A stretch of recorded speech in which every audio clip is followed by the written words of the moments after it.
Hi, నేను doctor Vikram Singirkonda. Welcome to Delta Bull trading academy. మార్కెట్లో చాలా మూమెంట్ జరుగుతుంది, చాలా స్టాక్స్లో బ్రేక్అవుట్ రావడం అయితే జరిగింది. సో అందులో నుంచి ఒక బెస్ట్ పిక్ని అయితే తీసుకొని దాని డాటాని అనలైజ్ చేస్తూ మీ ముందుకు తీసుకురావడం జరిగింది. ఇది టాటా స్టీల్.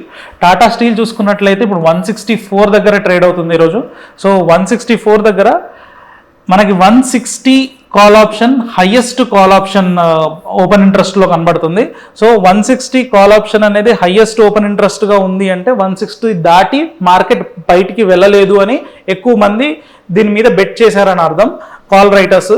సో ఈ టైంలో 164 అనుకున్న ప్రైస్ కన్నా ఇంకొక 4 రూపీస్ పైన క్లోజ్ అవ్వడం జరిగింది మార్కెట్.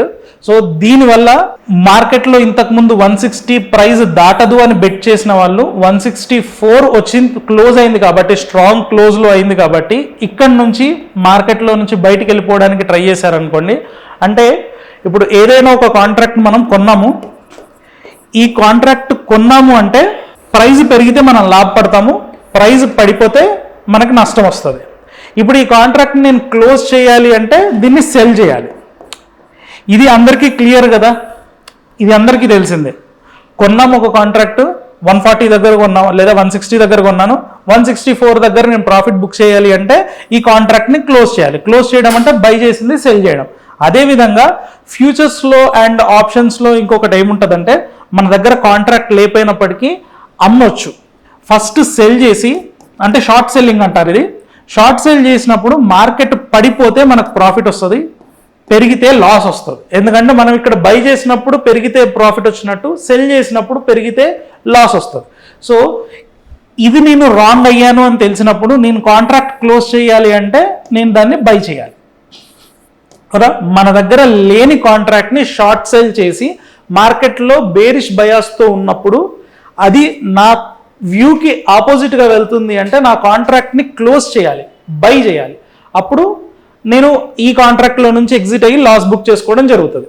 సో ఇప్పుడు దీన్ని బట్టి మీరు ఏం అర్థం చేసుకోవచ్చు, ఇప్పుడు ఇక్కడ 160 దగ్గర షార్ట్ సెల్ చేసిన వాళ్ళు హైయెస్ట్ ఓపెన్ ఇంట్రెస్ట్ ఉంది కాబట్టి ఈ ప్లేస్లో షార్ట్ సెల్ చేసిన వాళ్ళు రాంగ్ అవ్వడానికి అవకాశం ఉంది కాబట్టి వీళ్ళు కాంట్రాక్ట్స్ని క్లోజ్ చేసినట్లయితే, అంటే వీళ్ళు కాంట్రాక్ట్స్ని క్లోజ్ చేయాలి అంటే తిరిగి బై చేయాలి.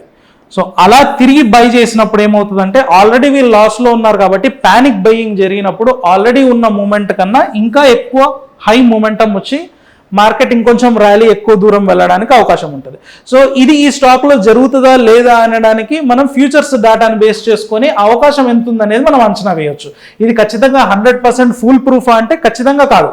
దీంట్లో రాంగ్ జరగడానికి అవకాశం ఉంటుంది, కానీ ఒక లాజిక్ తోటి వెళ్ళినప్పుడు ఏం జరుగుతుందంటే ఎక్కువ శాతం మనం 80% ఆఫ్ ద టైం రైట్ అవ్వడానికి అవకాశం ఉంటుంది. కాబట్టి ఇక్కడ కూడా వెళ్ళిపోయి మనం గ్యాంబ్లింగ్ లాగా ఫ్యూచర్స్ కొనేయడమో లేదో నేకెడ్ కాల్ ఆప్షన్స్ కొనడమో లాంటివి చేయకుండా ఈ వ్యూ క్రియేట్ చేసుకున్న తర్వాత స్ప్రెడ్స్లోకి ఎంటర్ అయ్యారనుకోండి, మీ view 80% of the time logics తోటి ఒక స్ట్రాటజీ ప్రకారంగా వెళ్ళినప్పుడు కరెక్ట్ అవ్వడానికి అవకాశం ఉంటుంది. ఒకవేళ ఇంకొక 20% ఏదైతే ఫెయిల్యూర్ ఉండడానికి అవకాశం ఉందో ఆ ఫెయిల్యూర్ కనుక వచ్చినట్లయితే మనం స్ప్రెడ్లో ఉంటాం కాబట్టి చాలా తక్కువ లాస్ తోటి బయటపడడానికి అవకాశం ఉంటుంది. కాబట్టి మీరు స్ప్రెడ్స్లో ఆ వ్యూని తీసుకోండి ట్రేడ్ తీసుకున్నట్లయితే.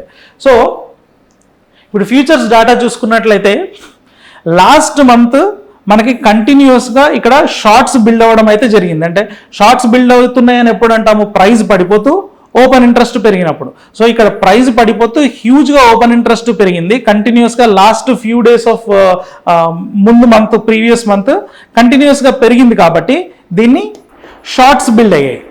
ఇప్పుడు ఈ షార్ట్స్ బిల్డ్ అయిన తర్వాత నెక్స్ట్ ఏం జరిగింది అంటే, ఇక్కడ బాటమ్ అవుట్ అయ్యాక కంటిన్యూస్గా ఒక 6-7 వర్కింగ్ డేస్ అంతా మనకి కన్సాలిడేషన్ జరిగింది. ఈ కన్సాలిడేషన్లో కూడా ఓపెన్ ఇంట్రెస్ట్ పెరిగింది.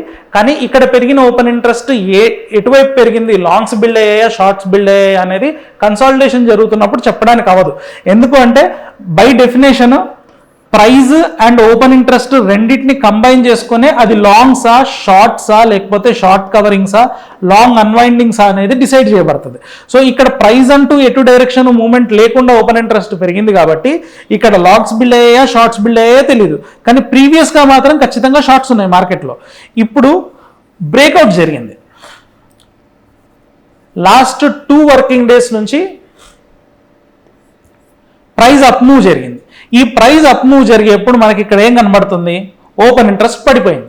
అంటే దాని అర్థం ఏంటి, లాస్ట్ కన్సాలిడేషన్ జరిగినప్పుడు అండ్ ప్రీవియస్ ఫాల్ జరిగినప్పుడు అంతా కూడా మార్కెట్లో షార్ట్స్ బిల్డ్ అయ్యాయి. షార్ట్స్ బిల్డ్ అయ్యి మార్కెట్ పడిపోతుంది అనే ఎస్టిమేషన్లో ఇక్కడ షార్ట్స్ బిల్డ్ అయ్యాయి. కానీ అనూహ్యంగా ఏం జరిగింది, మార్కెట్ ర్యాలీ అయింది. దానివల్ల ఇక్కడ తీసుకున్న వాళ్ళంతా పొజిషన్స్ని క్లోజ్ చేస్తున్నారు. పొజిషన్స్ని క్లోజ్ చేయడం వల్ల జరుగుతున్న ర్యాలీ ఇది.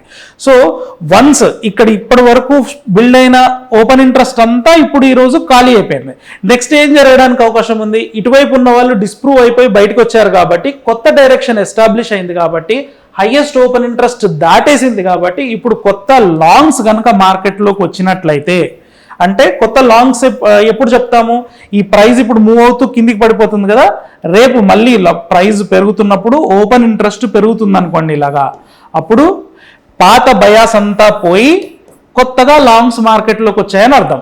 అలా వచ్చినట్లయితే ఈ ప్రైస్ ఇక్కడితో ఆగదు, ఇంకొక 5% 10% మూవ్మెంట్ వచ్చినా కూడా మనం ఆశ్చర్యపోక్కర్లేదండి. సో దీన్ని క్యాప్చర్ చేసుకోవాలి అనుకుంటే బుల్ కాల్ స్ప్రెడ్స్ కానీ బుల్ పుట్ స్ప్రెడ్స్ కానీ వేసుకొని మనం ట్రేడ్ చేసినట్లయితే పెద్ద పెద్ద మూవ్మెంట్లో పార్టిసిపేట్ చేయడానికి అవకాశం ఉంటుంది.